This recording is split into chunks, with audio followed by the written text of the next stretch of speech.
a lesson for my teacher. I lived on the Mosque Street in Rameshwaram, a city famous for its Shiva temple. Every evening, on my way home from the mosque, I would linger near the temple. I always felt like a stranger here, as the temple goers stared suspiciously at me. They probably wondered what a Muslim boy was doing in front of a temple. The truth was that I loved to listen to the rhythmic chanting of the mantras, though I never understood a word.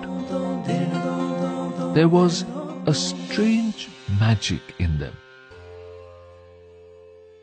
Of course, something else led me there.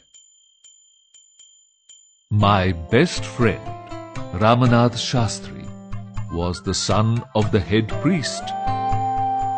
He sat beside his father at this hour, reciting hymns.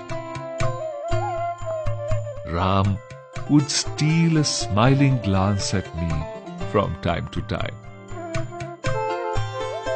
At school, Ram and I always sat together on the first bench of our classroom. We were like brothers.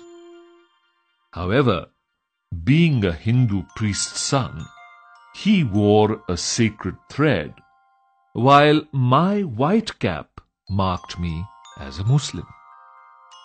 One day, when we were in the 5th standard, a new teacher came to our class.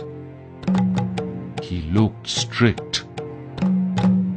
He went around the class, tapping his cane on his palm, and stopped before us. "You, the one in the white cap, how dare you sit beside the temple priest's son?" he shouted.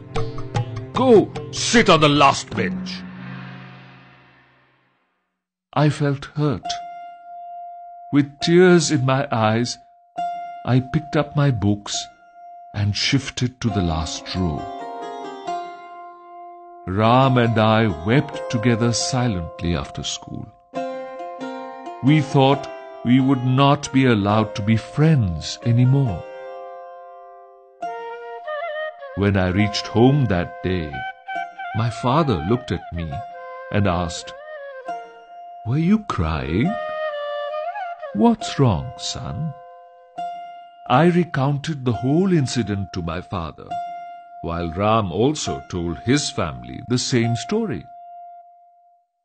Early the next morning, Ram came running to our house and said, "Father has asked you to come to our house immediately." I was terrified. I thought I was in for some more trouble. We hurried back to Ram's house. My heart skipped a beat when I saw our new teacher standing there. "In the light of our discussion, apologize to Kalam here," said Ram's father with a stern face. I could not believe what I had just heard. The head priest was asking the teacher to apologize to me. No child is less than another in God's eyes. It is your duty as a teacher to help students live in harmony, in spite of the differences in their background. "You can no longer teach in this school," he said. Our teacher immediately asked me to forgive him. He hugged me and said, "I am sorry, Kalam. I have learnt an important lesson in life today." Ram's father saw that the teacher sincerely regretted his behavior and permitted him to continue teaching. From that day on, Ram and I sat together proudly on the front bench. We have remained the best of friends ever since.